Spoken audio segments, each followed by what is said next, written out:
Absolutely. Thanks, Marco. Hey, everyone. Thanks for How's coming. it Really going, great to Kevin? have you here. What's up, Marco? Oh, I don't think that was me. Oh, okay, no worries. Hey, everyone. Thanks for being here. Really excited about today's discussion on the hybrid education. What does the future hold? I'm Alex Howland, co-founder and president of Verbella. So really honored to have you all here. Some of you may know Verbella's really founding story was grounded in education. I was actually working on my PhD in organizational psychology and really saw an opportunity to develop global communities of learners, folks from all over the world operating today's global economy, interacting and getting a chance to meet with people from different countries or different cultures with an opportunity to come together and develop their leadership skills really in a shared space like a virtual world or virtual reality. And here we are, how many years later, still at it. Obviously, the pandemic has certainly accelerated things in bringing on this new normal post COVID that has lots of opportunity for innovation and experimentation. I'm super excited about the panel that we've put together here for you. We've got some real evangelists in the space, real experts representing different organizations, and I think you're really going to enjoy the discussion that they're about to have. With that, I'll turn it over to you, Sarah Seacrest. Sarah? Thanks so much, Alex. It's such a privilege to be here, everyone. Hello, I am Sarah Seagrest, a learning futurist, ed tech specialist, and I do confess a bit of a Verbella fangirl. I'm here representing Douglas Stewart Software and Services, who's a key partner with Verbella in education. This is such an important topic we're talking about today, and so many of us are working together to define and support the best way forward for education. And these amazing panelists here today are at the forefront of that effort. So I'm so excited to hear their perspectives and experiences with you here today. Let's take a moment to have these panelists introduce themselves. Marina Lilikian, Director of Stanford Lead Program, have you go first. Thank you so much, Sarah, and hi everybody. It's a pleasure to be with all of you. I'm also a huge Verbella fan, like Sarah. My name is Marina, as she mentioned. I'm the director of the Stanford Lead Program, which is our flagship online program from the Stanford Graduate School of Business. And our program launched as a fully online part-time executive education offering back in 2015. So for about 6 years now, we've been offering a program that's rigorous and community driven for mid to senior level professionals from all around the world. We've reached over 100 countries globally and excited to continue to expand our reach. And it's been so interesting over the past year to see how much education has evolved and how online has become more of a common and accepted method of teaching and learning. So I'm really looking forward to today's discussion with all of you about that. Wonderful. Thank you so much, Marina. We also have Cindy Hansen here, the Director of Strategic Innovation at UC San Diego. Cindy, can you please introduce yourself too? Oh, hi, everybody. I hope oh, it is good. I'm just making sure I was facing the audience. Thank you so much for having me here. And thank you so much for everybody being here, especially on a, what I would consider an extended holiday weekend. As Sarah mentioned, my name is Cindy Hansen. I direct strategic innovation for UC San Diego Extension, which is essentially the continuing education arm of the main campus. And my role essentially in strategic innovation is to identify areas that we could innovate in a way that we both deliver education and operate. I was first introduced, and I hope that's not my feedback, to Verbella years and years ago when I actually met Alex when he was over at UC San Diego, and he had first introduced this concept to me, and I immediately said, oh, this is going to be the future. And look how far he's come. I cannot believe it. And I am just happy to be here. Thank you so much. Thank you, Cindy. And then we also have Dr. Sunny Magana, who's an award-winning educator, best-selling author, and the CEO of Magana Education. Sunny? Hi everybody. Thanks very much for inviting me to this wonderful event. My name's Sunny Magana, and I'm an educator, and a researcher. I started America's first cyber school. I think arguably it was probably the first cyber school program in the world in 1995 as a means to bring educational opportunities for at-risk students in my home state of Washington, and I served as the principal of that program. Interestingly enough, that program is still serving the needs of students 26 years later, or 25 years later. It seemed to be undeterred by the global pandemic crisis that other programs, that affected other programs. By that I mean that the notion of distributed learning that we put together 25 years ago seemed like an anachronism in 1995, but today it seems more like an imperative to provide a continuance of education. And so my inquiry has been on finding the sweet spot where technology and pedagogy and learning all weave together like strands in yarn, and find like the synergies where we can maximize learning and teaching through new pedagogies that are only possible through contributive technologies such as Virbela. So I'm really excited to share my research findings and talk about what I think is going to be the future of education with along with Cindy, Marina, and Sarah. So thanks for having me. Thank you so much, Sunny. Well, I think it's safe to say that everyone on stage here sees great opportunity on the path ahead for online and hybrid learning. However, there are still a lot of questions out there and hesitation around online learning and education. So I want to start it out with you, Marina. We know that pre-pandemic, there was already a lot of skepticism about the effectiveness of online learning and especially its ability to build community. Do you think that perspective has changed at all over the last year or so? You know, Sarah, when I think about how the perspectives have changed over the last year when it comes to thoughts around online learning, it actually first makes me think about the conversations, the anecdotes, and the experiences that I've heard from some of my colleagues and the faculty who teach in the Stanford LEAD program. And so I'd actually like to start there. You know, the initial set of faculty who were asked to teach in LEAD were asked to do so back in 2014. You know, and that's only 7 years ago, but when you think about what online education was at the time, most of what was out there was in the form of low touch, asynchronous MOOCs and large webinars. And these faculty will tell you themselves today, you know, some of them were skeptics of online education at the time. But over time, it certainly didn't happen overnight, but through their experience teaching online and really mastering the art of engaging their students online and seeing the impact that they've been able to have on their students, it's completely shifted their perspective and turned them into some of the biggest advocates of this format of learning. And many of them today highlight this as one of their richest teaching experiences that they've ever had. And so when I think back to the last year, right? The last year has been such a big and sudden disruption to the field of education. So the last year has been such a big disruption to the field of education, and the world was essentially forced into online learning. It was practically overnight. And that's certainly a tough transition for everyone, for educators, for learners, and also for the family members who are supporting the learners. And it would be really hard after the year we've had for there not to be a perspective shift in both the ability to learn effectively online and our ability to build relationships and community online. I mean, many of us have experienced that with, you know, both in our educational experiences and in our personal lives over the past year as we were forced to maintain and build social connections from a distance. I've certainly heard that shift in tone and perspective in my communications with our program prospects as well. Online is no longer considered, you know, the quote lesser than alternative to an in-person education, but it's really becoming more and more accepted as a modality of effective learning.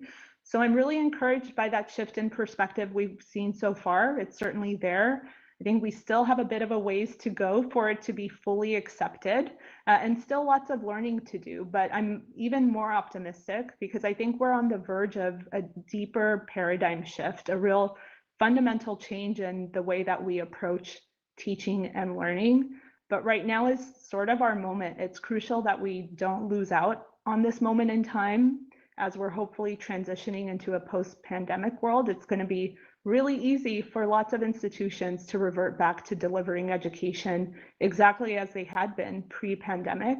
And I feel that would be such a lost opportunity. So this is our moment for leaders in the education space to really push and define what the future of education looks like and how we can incorporate elements of online education to really strengthen our ability to teach and learn. So to sum it up, yes, there's been a perspective shift. I'm really optimistic about where we're headed. And so we'll see. Thank you so much, Marina. I love what you're saying about this is our moment to really define what the future looks like and to learn what we've learned in this sort of overnight shift into online and how that is a continuation of what was there before and translate that into the future. I want to take the next question for Cindy, kind of along these same lines. That another concern that fuels skepticism for online learning is, how do we measure this? How do we know if it's really working? And especially since the core of education has always been in person and in buildings dedicated to that purpose. Now that we've been through this vast global experiment with online learning that Marina was talking about, what have we learned? Do we know enough now to determine the efficacy of online programs? And is online education scalable as we move forward in a way that's sustainable and beneficial for all involved? I said, yeah, that is actually a great question. How do you measure the effectiveness of delivering education in an online environment? So like Sunny had mentioned, and like Marina, we at UC San Diego Extension have been offering online training for a very long time. And we've been, the beauty of, I'm so sorry, of being home, as you have people walking in and out of your room, I do apologize. So we've been trying to evaluate this, as I mentioned, for a very long time. And really what how we approached it is we had to be very, very clear in what it is that we were trying to do with the training program at hand. So very clear goal and very clear learning objectives so that we had a way to actually measure the effectiveness. And what we then in turn did was we went to the students to see, did you meet those learning goals that you had given the environment you were in? How could we improve and get better? And then also another way to measure effectiveness is, of course, go out into the workforce and say, did we prepare this student for a particular practice, for a particular job, etc. And what we first learned when we went into online learning, when we began to measure, is that online learning, it was very convenient. You know, the workforce, our students appreciated it, being able to integrate the learning into their workday. They liked the convenience of being able to move at their own pace. But one of the things that we're missing was that engagement piece, and that prospect of they felt kind of like that social learning aspect that's very valuable when you are in class is kind of missing, and it might affect the effectiveness of the course. So from there, what we had to do is say, okay, so how do we address this missing piece of engagement? How do we make it so that we could keep our the individual's attention so that they want to continue learn? How do we connect individuals? And then from there, you know, we started to iterate and get better at it. And, you know, we added multimedia approaches to how we were training, and no longer were we just doing the voiceover PowerPoints that ran on for 45 minutes. It was more of like short videos, and we started to integrate more live online interactions. We started using Verbella to try to build that culture that was kind of missing in an online space. And then from there, we realized that, yeah, online learning can be very effective. And to Marina's point, more enriching and more valuable for both the instructor and for the student. So as we go forward, That's really where we're going to invest our time, because I think, and a lot of you might agree into what to Marina's point is, we really can't go back. Online learning is here to stay. We really need to use this momentum that the pandemic has given us and make sure that we drive forward and continue developing in the online space. And you had one other question at the end. Oh, it was a big question, right? It was just, how do we scale this in a way that's sustainable and beneficial for all? And actually, David in the chat just had a very timely comment along that, that he says that the facilities, recognizing the type of qualification among facilities for training, and a bias towards brick and mortar degrees for faculty. And I know that we had talked a bit about the limitation of brick and mortar on the scalability of education and the needs for that when we were having our prep call. So maybe you could expand on your thoughts there a little bit. I thought it was a really important point to make. Thank you, David. Yes, thank you, David. Yes, absolutely. Yeah, so there's, I mean, if you, if you just think about what's going on in the world today and what's going to be happening, there's going to be approximately 1 billion new individuals on this planet in 2030. These are 1 billion new people that we have to educate. There's the oh God, I mean, think of automation, right? That's displacing workers, and that's going to be the onus is going to be put on the government and on workplaces to educate people. So think of all that population that we have to educate. There's this all these emerging markets that are coming out. And if you think of China and India, and they're developing, and they're going to need to be training talent to fuel this new economy. There's so many people that we're going to have to train.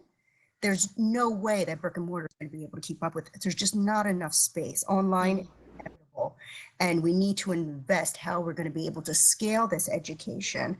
And this question, I think, is probably going to come more towards the end, but we really need to start investing in just the infrastructure that can support this type of online learning, infrastructure, access to the technology, better broadband that could reach all areas of the globe are different things that we got to think about. It's gonna be an interesting time. Absolutely. Well, and this has to do with equity of access and accessibility for education as well, right? And so if there's not enough brick and mortar schools to accommodate everybody, how can we accommodate more of these billion people and the generations coming through with an education and a path to a living wage career? You talked a bit about the workforce as well, and I'm going to come back to that for sure as another topic. And I want to take one over to Sunny for the next question here as we continue thinking about what are the critiques and the criticisms of online learning, and how can we address those and pivot there. Another critique that Cindy had mentioned from students and educators alike about being online is that true engagement always seems to be missing on some level. Teaching to a sea of blank screens has been a significant source of frustration and exhaustion for many educators, for example. How can we get students more involved online and empower rather than burden educators with technology? David was kind of mentioning that a bit in the chat as well. What is lacking here, Sunny? Well, that's a lofty question and a really good one. So thanks. I really appreciate the comments of Cindy and Marina, respectively. But the let's talk about engagement a little bit, because before we can get true engagement, we have to get attention. So I kind of developed a model of attention and engagement that first people need to pay attention, you know, and it seems like in a space like this, it's a bit more conducive to paying attention because of the presence that one feels in a Verbella environment as opposed to a Zoom environment. You just see a bunch of, you know, maybe it's the dimensionality of Verbella. It approaches three dimensions, but in a Zoom meeting, you just see a bunch of two-dimensional faces and screens, and I don't feel like I'm anywhere. I'm not in a place. I'm not present. So it seems like the first thing we need to do is ensure that students are attending to what's going on. The second thing, engagement is a slippery slope because it's very difficult to measure engagement. When we're in a face-to-face environment, students might be paying attention. They look like they're paying attention. Their behaviors seem to be conducive to somebody's paying attention. But unless we talk to them, unless we ask questions and sort of draw out what's inside, we have no idea what students may be thinking. They may look like they're paying attention, but they may be a million miles away thinking about lunch or future, or if it was me in college, I'd be thinking about the next kegger I was going to. So there's no way to determine what students are thinking unless they're asked. So now let's go a little bit further and say engagement has to be something that is demonstrably present. We need to be able to see the examples of students' engagement by production. They need to produce something. They need to actually be involved in making something. And even if the thing that they make is a conversation, if they produce a conversation, if they produce a conversation trail, if they are engaged in thinking, then that engagement is made manifest in some discussion or development of some digital learning product. So in the cyber school, for example, we made a big shift. We stopped moving from a knowledge transmission model of learning. And let me explain what that is. A knowledge transmission model is where knowledge seems to be transmitted from a teacher's head into student's head. And there's just a flow of information. In that model, teachers are the active ones. Students are the passive ones who passively absorb and consume the information that's being transmitted to them. Rather, we shifted to a knowledge generation model where learners were more actively involved in three things: in planning for their learning, in expressing and representing their knowledge gain by producing digital knowledge and thought artifacts, and getting students more involved in actively assessing their own knowledge and growth. And before we can do that, I mean, we need to be in a place where there's something meaningful that we want to discuss. Like we're talking about now. We're talking about the future of education. We're all here because we care deeply about the future of education. So we've got your attention. But in order to make this experience far more meaningful, you've got to have discussions. So shifting classroom conversations from monologues to dialogues, where learners are involved in the discursive process, kind of the back and forth as they test their claims about ideas and produce representations of their knowledge, has been very, very effective for the last 25 years that we've measured in our study at the cyber school model. So I think it's really imperative that we embrace a new model of pedagogy away from the knowledge transmission model, which was very popular the turn of the industrial age. Well, now we're in a new age. We're in a digital age, and we have to shift from knowledge transmission to knowledge generation, and have students more involved in expressing themselves, discussing ideas, and producing models and representations of their burgeoning knowledge. That works in a face-to-face environment, it works in an online environment, and it will work in hybrid environments. That's what the research that underpins what I'm saying is pretty substantial. Thank you, Sunny. That's a lot of wise words indeed. And I want to take a moment to take a look at the comments. We have a very savvy and interesting audience here that's been giving some great comments. So I wanted to take a moment here and touch on them, because I think there's some very important points made, and it ties into what we've been talking about. I know John Crispin comment a little while back that says, how can industry partner with government, communities, and internet providers to build and increase fiber to all who need? And this Maslow's hierarchy of needs for online learning is not to be ignored. And especially as we're talking about equity and inclusivity, we know that in order for this to work, everyone has to have a good internet connection and a device to do that with. So I did want to kind of bring that up to the panel to kind of think about here as part of a bit of a two-part question in terms of what types of infrastructure and investments will we need, and we'll have a question about that coming up at the end as well. And then I also saw several questions from or comments from like Jim Bauer that says don't just use the old structure of education and bring it online. You have to redesign and reinvent that. And I know, Sunny, that's a thing that you've been talking about quite a lot. Don't just lecture in this world, as Bethany said, explore the world. And you were talking about not just knowledge transfer, but in other ways. So Sunny, I'm going to start with you for the second part of that question to kind of talk about this reinventing the pedagogy and the approach. And to the point of the investment, I want to bring out, especially in terms of investing in future teachers and future educators. So it's a bit complex, but Sunny, we'll start with your thoughts on how can we adapt to this environment, and then also getting everyone their basic needs. How can we help support educators in this new way forward? So start with you, Sunny. Okay, well, thanks very much for that.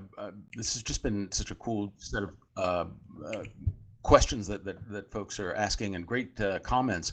Jim Bauer, I really appreciate your comment. Yeah, we need to have a new pedagogy. Let me dive into that a little bit, because the current pedagogy that we have is we can just consider it a tell and practice model, where instructors tell students, I'm going to pace. I'm a pacer, so I'm going to walk around while I'm talking. The instructors will tell students what to memorize, and the dutiful students will memorize what they've been told to. So the tell and practice model is really a knowledge transmission model and in that model, the knowledge could be consumed by students who take a very passive role in taking notes or somehow trying to capture everything that's being transmitted to them and then memorize it. The dutiful students, at least my dutiful students, wouldn't forget what they memorized until after the test. 100% of my students would forget what they memorized. Successful ones wouldn't forget until after we had some sort of an examination of their ability to recall and retrieve discrete knowledge and facts. That model is just no longer adequate in a world that is becoming increasingly chaotic and volatile and uncertain. Rather, I think we need a pedagogy of production, where students are producing knowledge representations. They're producing things that reflect their expression in creative ways. We need a pedagogy of contribution, where learners contribute to the learning of others. Learners engage in contributive practices that are not as competitive, but far more contributive. And we also need a pedagogy that allows students to apply what they've learned, seeing their education not as an end to itself, but as a means to a greater end, a means to making the world a better place. So we need a pedagogy that embraces inquiry design, and a concept that I think is quite timely and tremendously important: social entrepreneurship, where students identify wicked real-life problems that matter to them and use their new knowledge exploration and their inquiry as a means to develop solutions to those wicked problems that matter. So we need to shift from, in fact, the question that I asked in the chat was a question that I posed. It's a what if question. What if education shifted from a place-based, seat time-based, final examination-driven system to a distributed, mastery-based, student-directed system? And that was exactly the question that I posed 26 years ago when I developed the cyber school as a means to kind of frame our thinking. So we need to do some major shifts in, as Jim wrote very kindly in the chat, of what we believe about education, what we believe about pedagogy, and what we believe about teaching and learning. We need to have some fundamental, deep discussions to surface some assumptions that may no longer be relevant. Well said. I love your use of the phrase inquiry design there, Sunny, and having students help lead it the way, because they're already here, as many of you are mentioning. We meet them where they are and get them caught up. And as Marina, you mentioned, this is our moment. So Marina and Cindy, I wanted to pose the question to you as well, in terms of not only you're walking the walk in terms of adjusting how our strategies are aligning around this, but I want to talk specifically about educators and helping to support educators who are already out there in the field, as well as encouraging students to go into the teaching field. And it has to do with equality and diversity and all these other themes that we have mentioned here. So Marina and Cindy, what do you think is needed, whether it's investment, whether it's strategy, whether it's community, all of the above, to help support our educators with this big moment and this big shift forward? Yeah, I'm happy to jump in first, Cindy, if that's okay. You know, so much of what Sunny was saying resonated with me, especially around learners contributing to the learning of others. And in particular, I just want to point out something that seems so simple and feels very natural to us here, but is actually quite unique to the space of online learning. And that's the fact that, you know, folks that are in the audience and with us are able to have this chat conversation and dialogue while we are having this discussion on stage. And that would not be possible if we were sitting in a physical auditorium, right? The audience would mostly hear from us. Perhaps we would have some time to network and chat with one another afterwards, but would we be able to pull out these, you know, really interesting insights that they're sharing with us to incorporate into the discussion? Perhaps not. And so if we're able to uncover what some of these strengths are that exist in the virtual learning space that are not necessarily don't exist in the physical space, I think there are a lot of really powerful tools that we can uncover. But in order to do that, I think it's important that we invest in research and online education. I think that's a space that is lacking, and right, and we have an opportunity and lots of data to help us with that now, so that we can help our educators and teach them what some of the best practices are. It's not so much about, you know, the tools and the technology. They matter, they are important, but it going back to what Sunny said a moment ago, I actually wrote it down because I thought he said it so well. He said it's the synergies between technology, pedagogies, and learning that we have to focus on. And so we need to invest in research to inform those new pedagogies of effective teaching and learning online, to inform the technology that we need to produce to enable that. Otherwise, we're throwing technology at people, asking them to use it to teach. And the first questions are, okay, what are my limitations on this platform? What am I able to do? And that's not necessarily the mindset from which we want people to approach their, you know, learning experience design. Thank you, Wow. Marina. Cindy, I love that. oh, go ahead, Cindy. No, I just want to say I love that. That so encapsulates an important direction forward, Marina. So thank you. And we need research. We need to continue to build our research evidence base, because as somebody pointed out, I think it was Jim Bauman said it'll take 200 years to shift our pedagogical system. It may, Jim, it may take 20 years. We don't know, but we need to make those first steps, and those steps have to be informed by evidence, not opinion or, you know, whimsy.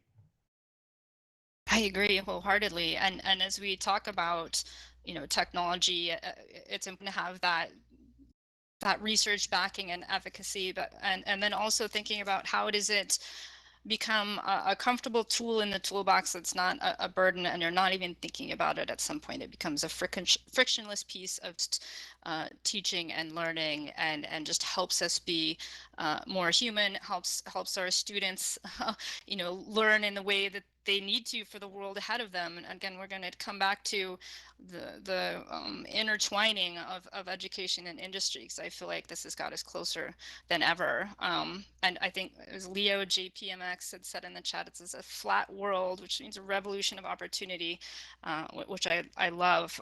Again, to the equitability of this new way forward.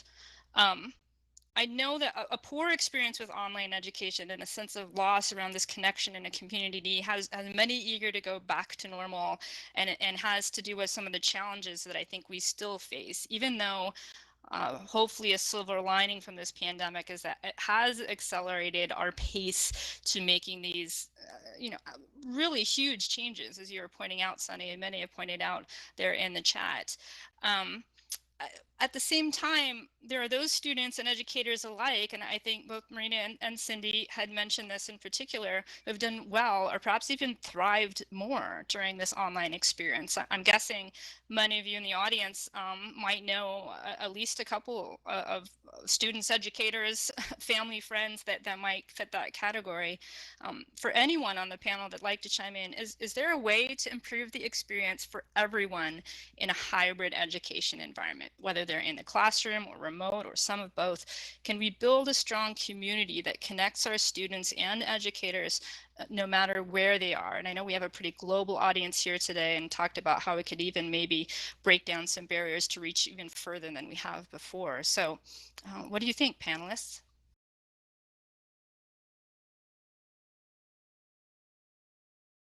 Well, Cindy, I might put you on the spot, or Sunny, if you've got something, go for it.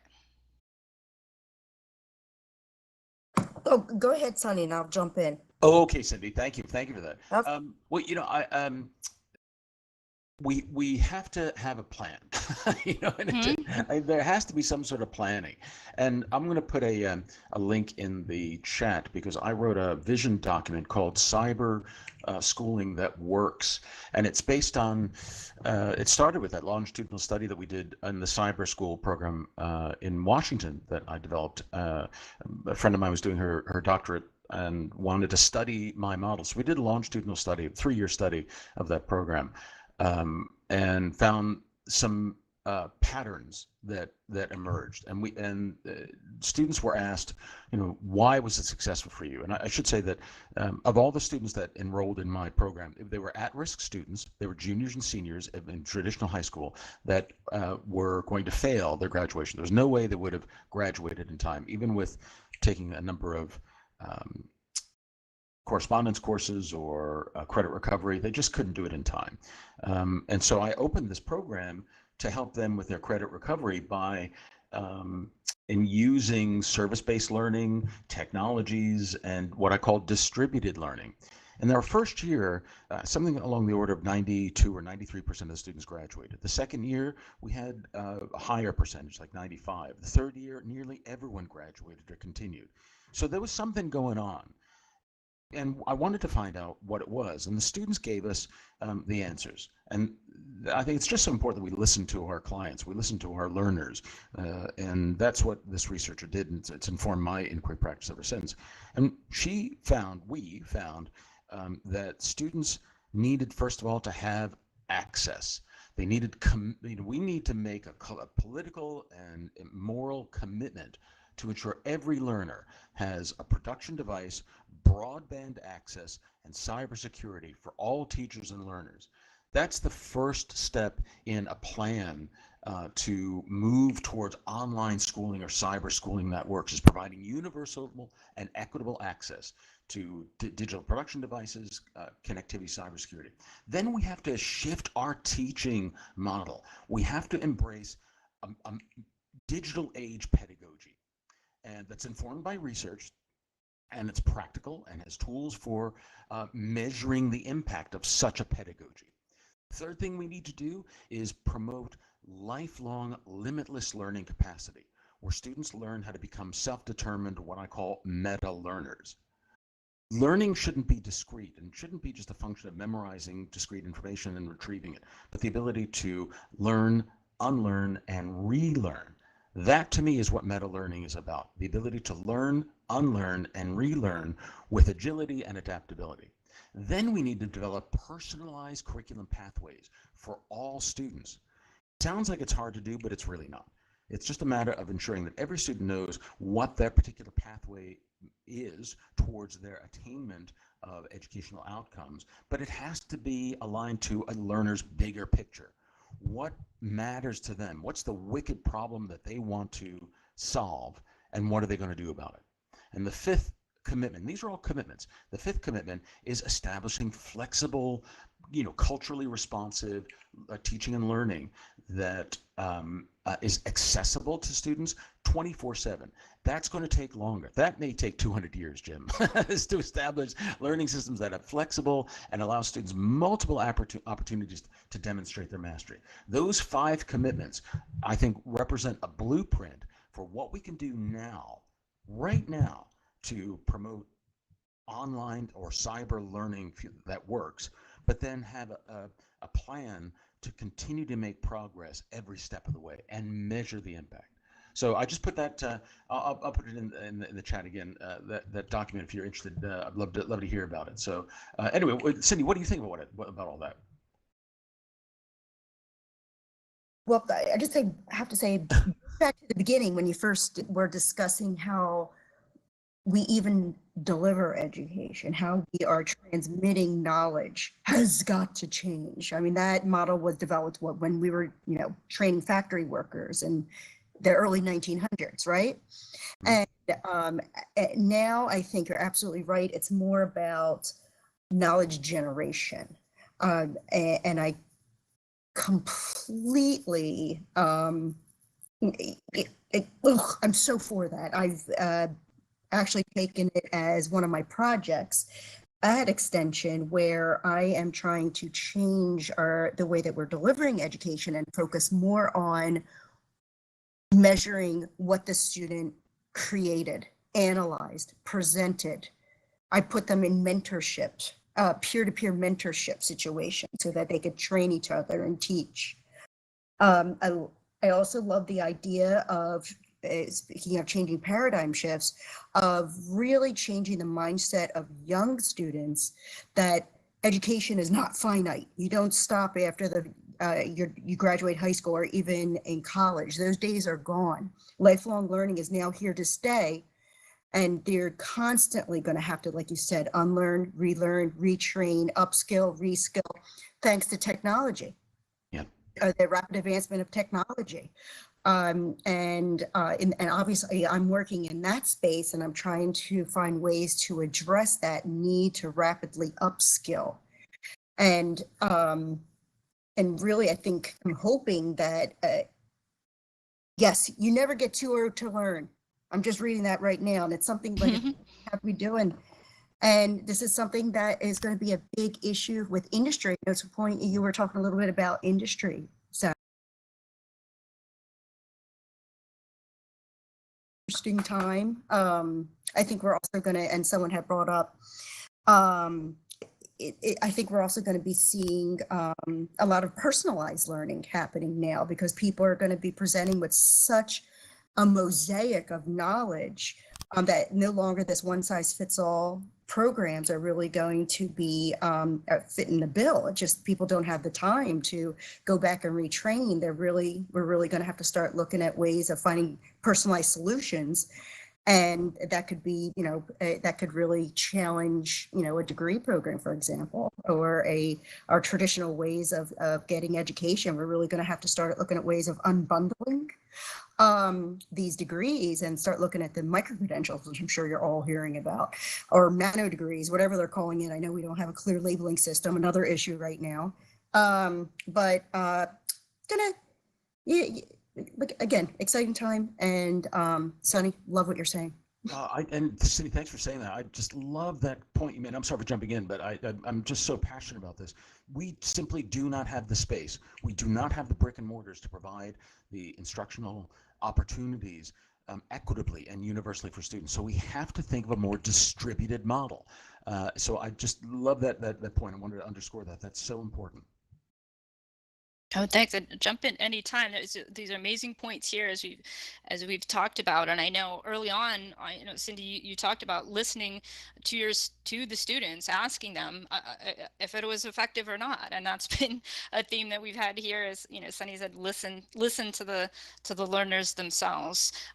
It's definitely a key part of that. And then, as mentioning, learn, unlearn, and relearn. This is the new way forward for the world. We see massive shifts happening in the workforce now, as there's similar questions being asked about, is it remote, is it hybrid, what does this look like? And I think you cannot separate the parallels between industry and education, because in education we're preparing young people and old for industry, and there's many that are out there now whose jobs are being displaced by some of the technologies that I'm seeing talked about in the chat, whether it's VR or AI or automation or robotics, and so reskilling and upskilling those that are already in the workforce is already a need.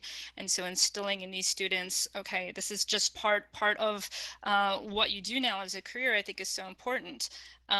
Cindy, you had talked about badging and micro-credentialing, and as we've talked before, the only way that can work is if there's a partnership with industry, and that industry recognizes the value of those badges and credentials. And Marina, I think you mentioned that you have some examples of some non-degree programs as well, so maybe this would be a good time for you to touch on that.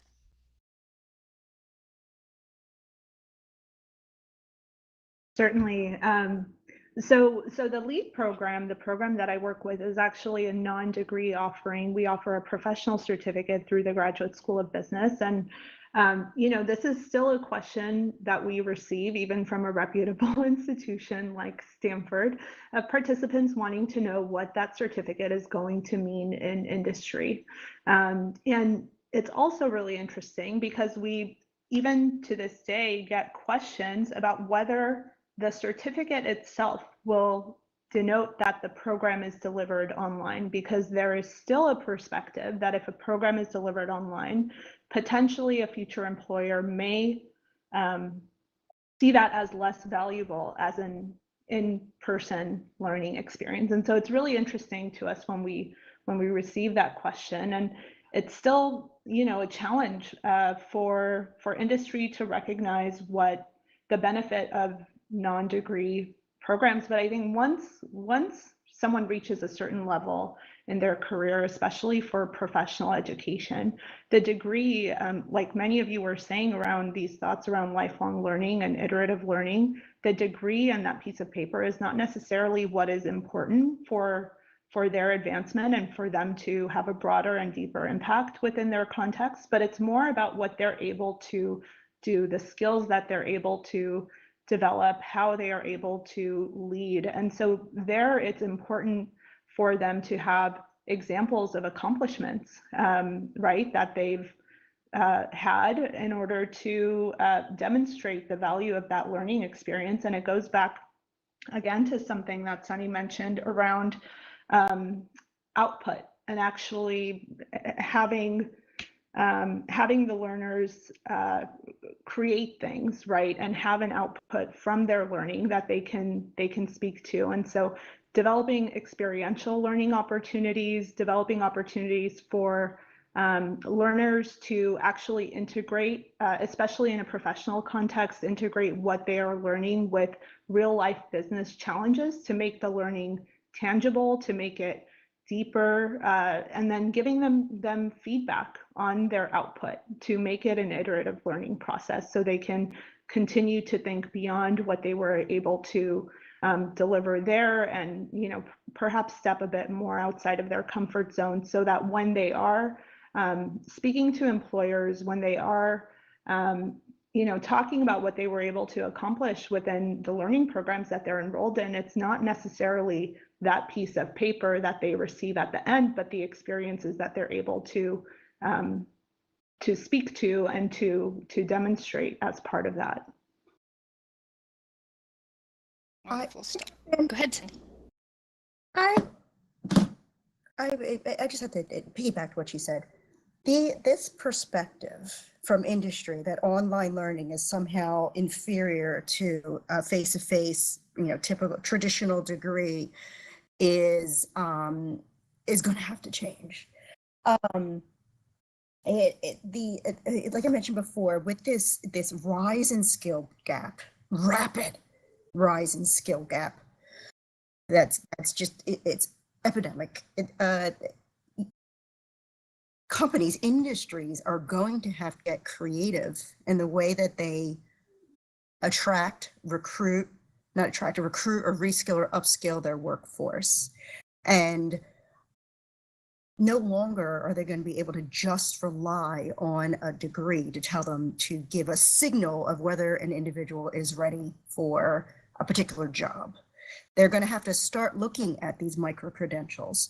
And this tide is already happening. I mean, if you look at the big behemoths like Google and Amazon, they're actually giving out certificate programs of their own and hiring their own people, which is signaling to the workplace that a bachelor degree might not be required. And I'm not saying bachelor degrees are going to go away. They might just come in a potentially a different form, but I'm saying companies are really going to have to start branching out and looking at different, they have to, otherwise they're going to risk the not being able to innovate because they're not going to have the workforce that they need. Absolutely.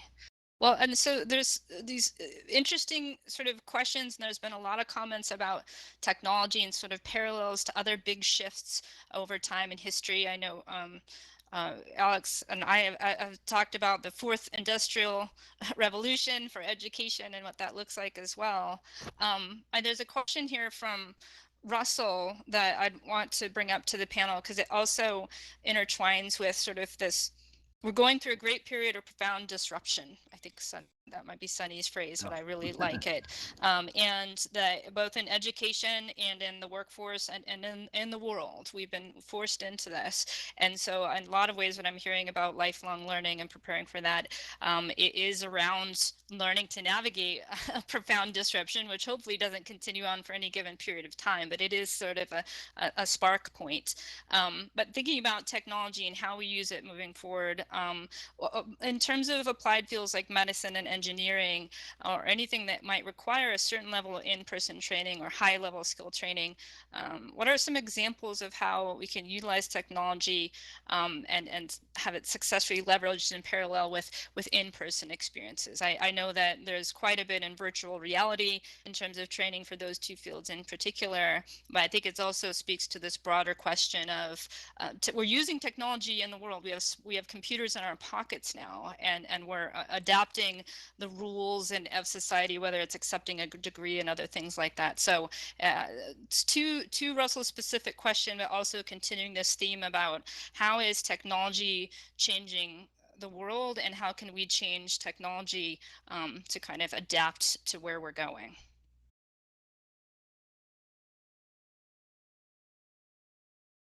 Question. Well, yeah, listen, I don't mind jumping in, kind of cracking the ice on that big question. Someone mentioned in the chat, which is also indicative of what is possible when you shift learning conversations from monologues to dialogues. I mean, we really need to kind of wrestle with ideas and share our burgeoning understanding in some back channel chats and front channel chats and small discussion groups and pair groups, and then bring it back to the whole, which is kind of what we're doing here. But somebody mentioned that there's a bias towards in-person learning. When it comes to education, there's in-person, face-to-face bias. Well, I don't think industry suffers from that bias. As we've seen, in order to survive the global pandemic, industry has moved rather swiftly towards anywhere production. People do not need to be in the same physical place in order to produce something, be productive and contributive. Education is going to be a little bit further behind because of that face-to-face bias. But I liken the idea of cyber learning to sort of swimming. Many teachers or instructional faculty that were forced to go to an online and struggle with their challenge, their face-to-face bias. They themselves became cyber teachers. yet they've had very little or no experience as cyber learners. So asking faculty to become cyber teachers when they've never had any experience as cyber learners is a lot like asking teachers to become lifeguards when they don't yet know how to swim. So what do? I think we need to provide opportunities for faculty to experience cyber learning themselves and use these technologies for production, contribution, inquiry, designing inquiries, and social entrepreneurship, so that they can in turn, become more effective cyber teachers. So we have to experience it first to break down those biases. And to the larger question about what do we need to do, shift to the new frontier, is we need more experiences. We need educators and faculty members and leaders to experience these kinds of moments that we're having right now, so that we know what's possible, and that will create a field of possibilities that without that opportunity, that field will be much smaller, and the window of opportunity that we have right now, as Marina and Cindy very eloquently stated, we have to frame this moment. We're at a pivotal moment in time where we can either shift and become more future oriented, or we can keep thinking that we're driving forward but looking squarely in the rearview mirror about this nostalgic good old days of when we were all in one classroom and everybody was able to meet physically and everything was great. That's the moment we're in. It's amazing that this hour has evaporated. I feel like there is so much more for us that to dig into, but I want to be respectful of everyone's time here. I'm going to pivot a little bit, I think, for the panelists, just based on the conversation and the comments and all of this. But I'm going to kind of ask one final question as we go across. And Cindy, I'm going to start with you, so I'm going to give you a couple minutes here to be ready. But just, I would say, I'm going to leave it open. We've seen all the themes and the topics, just giving you an opportunity to whatever punctuation mark you like to put on the conversation for now, and then we'll invite anyone who has time afterwards to come up and ask some further questions. So Cindy, we'll start with you. What would you like to end with in terms of just commentary here? Oh, that's a tough one. So I was going through, I don't know if you've been looking at this. Well, you have been looking at the chat, but I hope someone's keeping this chat, because it's pretty amazing in my humble opinion. Somebody's grabbing screenshots, I hope. Yeah, so I'm looking through all of it and I'm like, okay, what should I address? And one thing. Go ahead, Cindy. You've made so many comments, so I can tee up if you'd like. But if you have something, you go. You had mentioned before how can we tackle education for the future workforce as a whole, and that's always resonated with me. So maybe that would be a good place to lean into for the moment. This goes back to for the workforce. This goes back to the need for lifelong learning. And it's going to be an interesting time for universities, which is what I can represent right now, who have traditionally been training, typically the 18 to 22-year-old crowd. And they go off and, maybe they'll come back for a master's degree, but for the most part, they don't come back in the system. So I think this is a really great opportunity for the universities to start rethinking exactly what it is that they are doing for our community. And is there a way that we can meet the needs of these adult workforce, if you will? Because right now, like I said, the rising cost of education and the length of education, particularly of master's degrees, might not match the needs for all of our workers out there. And this is why I started looking into unbundling that master's degree and finding ways to validate a person's knowledge, but more on a modular scale. And this in turn could potentially lead to, and what I envision is a kind of a platform for allowing us to support personalized learning. So I can envision, like, let's say we do get a digital credential system put in place that sits on a blockchain. I won't get into that right now.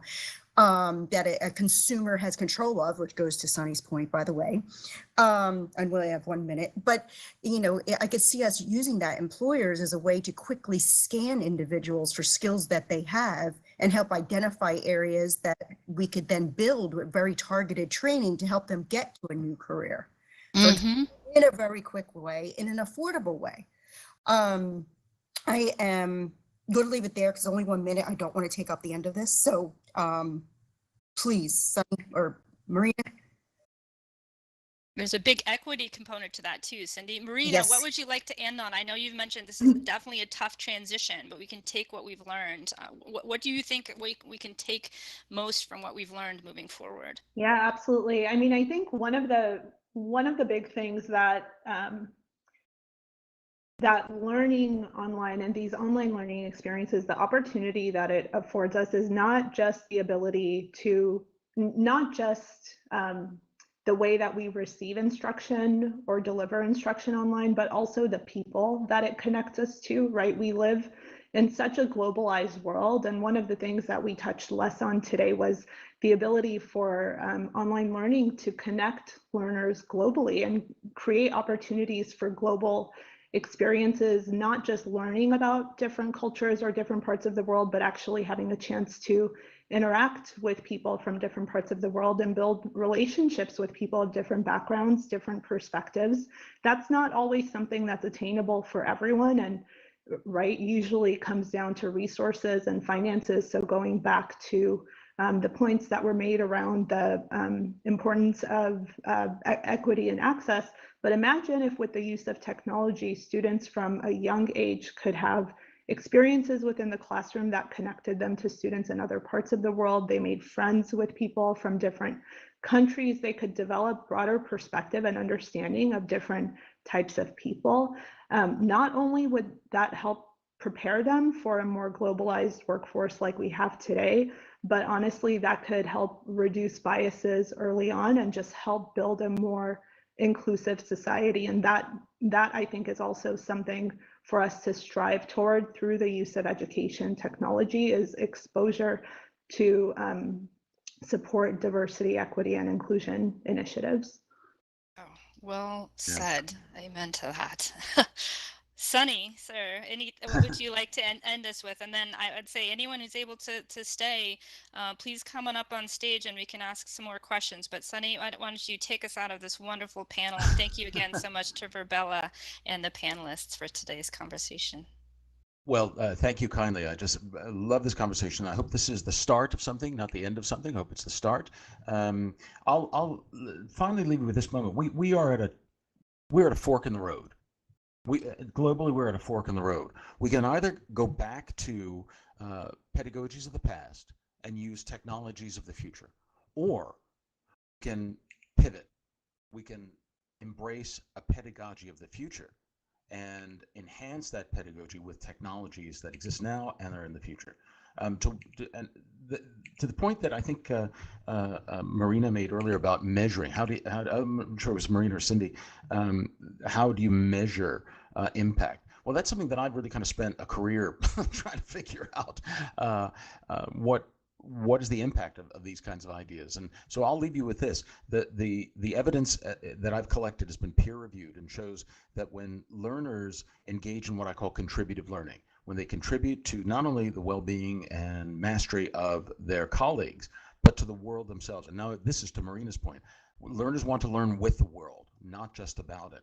And when that happens, when we make shifts where students can make a positive contribution to the world and they see their education as a means to doing it, the resulting impact on student learning as measured by effect size is equivalent to a quadrupling of learning. I'm going to say that again, a quadrupling of student learning. I put together a little framework called the T3 Framework for Innovation, which is a digital age pedagogy. And those findings have been peer reviewed and recently inducted into University of Oxford's Research Encyclopedia for Education. So the pathway is there. A reliable pathway forward is there. We just need to have the political will and the desire, the commitment to make it a reality. And the lives, the very future of our students are in, and our societies are in the balance. So I hope everyone takes these conversations to heart, and I look forward to continuing working with Virbela and the wonderful folks here in this panel. I hope you had a good experience. I'm going to put some links in the chat, but now's the time. The future is here, so let's take advantage of now. And thanks for inviting me to be part of this. Our moment. Ladies and gentlemen, please help me have a round of virtual applause for these amazing panelists and for the host Virbela.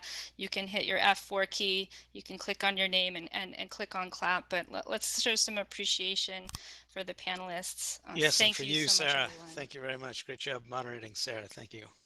This was fantastic, and thanks everyone for coming. What a great chat and participation too. I'd love to welcome everyone on stage to take a picture together.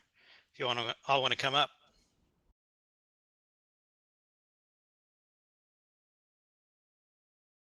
And then I think some of the panelists will